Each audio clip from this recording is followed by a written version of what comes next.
this was a real departure for you from your history, of course, with PBS, and I assume it was that 2017 Nova episode you did on the tunnels that got you interested in this. Absolutely. I mean, I'm a science journalist by profession. And although we made history films, there always had some significant element of science in them. But in 2016, I was in Lithuania with my co-director, Kirk Wolfinger. We're making a Nova, which came to be known as Holocaust Escape Tunnel, about an escape tunnel that was dug by 80 Jewish prisoners in the Panari killing site, where the Germans and their Lithuanian collaborators killed about 70,000 Jews. And these 80 Jews were brought in to exhume and burn the bodies. But at night, so they did that during the day. They were shackled at night, but shackled and with spoons, they dug this tunnel. And on the last night of Passover, which the rabbi among them told them it was the darkest night of the month, they got into the tunnel and they used it to try to escape. 12 succeeded in escaping and making it to the forest where the partisans in Abakovna were waiting for them. The rest were shot. 80 Jews hatched a plan. They started digging an escape tunnel.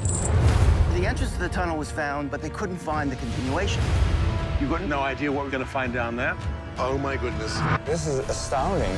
That film was really transformational to me, because I'd never heard of this tunnel. I'd never heard of any other tunnel that Jews used to escape, or any other example of Jewish resistance during the Holocaust, with the exception of the Warsaw Ghetto Uprising. Paula, have you ever encountered a Holocaust denier? Personally, myself, no. I've just encountered resistance deniers, which is just as annoying to me.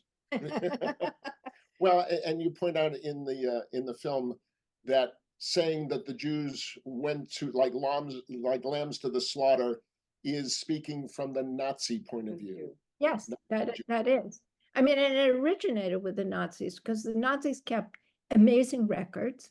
And so but they were completely allergic to Jewish resistance. They didn't feel the Jews were capable of resistance. Jews did not go as sheep to the slaughter. They fought back.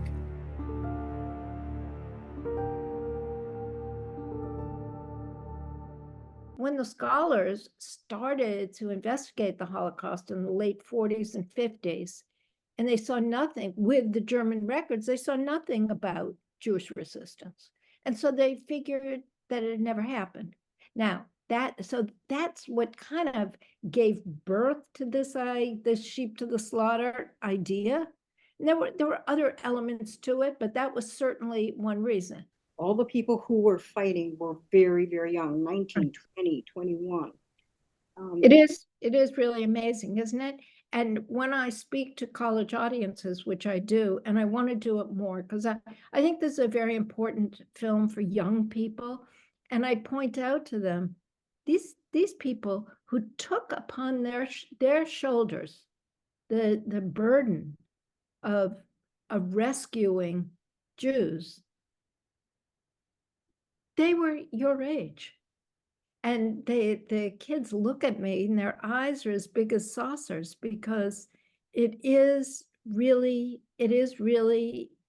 amazing that they did that. Yes, they were very young. And of course, the reason for that is that people who had families, who had young children and elderly parents, you can't exactly, leave your 6-year-old and, a lot of them had 4 and 6 kids, and they had elderly parents as well. Can't run out to the forest as a partisan.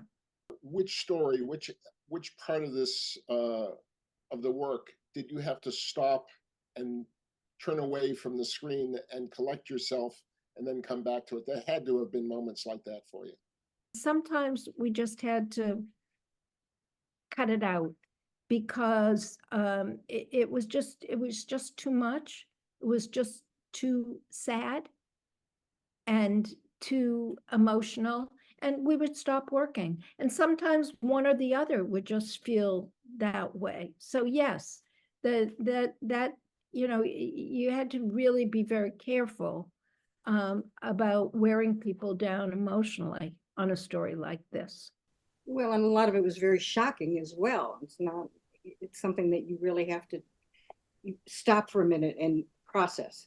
And we're getting people to talk about very difficult and tragic and graphic things. And you saw Yolia Ari, who was Bella Hassan's son. He just couldn't talk about some of the atrocities that she faced. So it was really, yes, I mean, it was really very, very, it was very emotional time. Some of the most surprising moments of resistance and some of the most heroic moments of resistance were the unarmed resistance that you point out. Something that I hadn't considered as well. That was really amazing fortitude and courage that these people showed. Can you talk a little bit about that?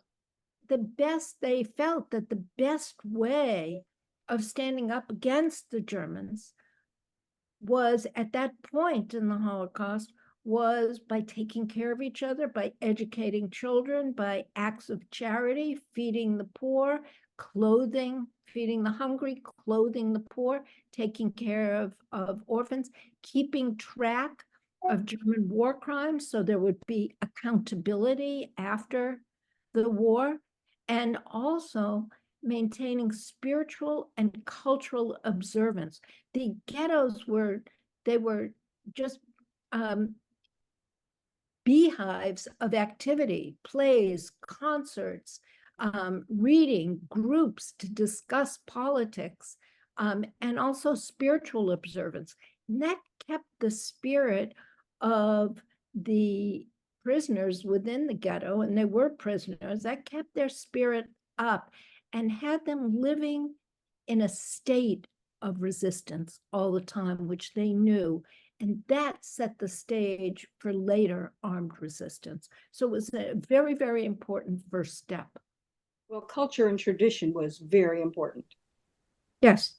You had to carry on, you had to keep on living, but you had to do it in the Jewish way. That's true. I agree with that. I agree with that completely. One of the other amazing findings was the letters, the Sommer Commando, the letters that were found in 1980 on Earth. They knew that they were creating a record for history, and you found it. These diaries, which tell exactly what the routine was, so that we know about what happened in Auschwitz, not just from the perspective of the Germans, of the perpetrators, but from the perspective of the prisoners, of the oppressed. And he writes it, and then it's not found until 1980. And can you imagine, maybe there are more diaries? There may be more to be found. This is history, the past is never really past. We're living it, and we're still living the history of the Holocaust.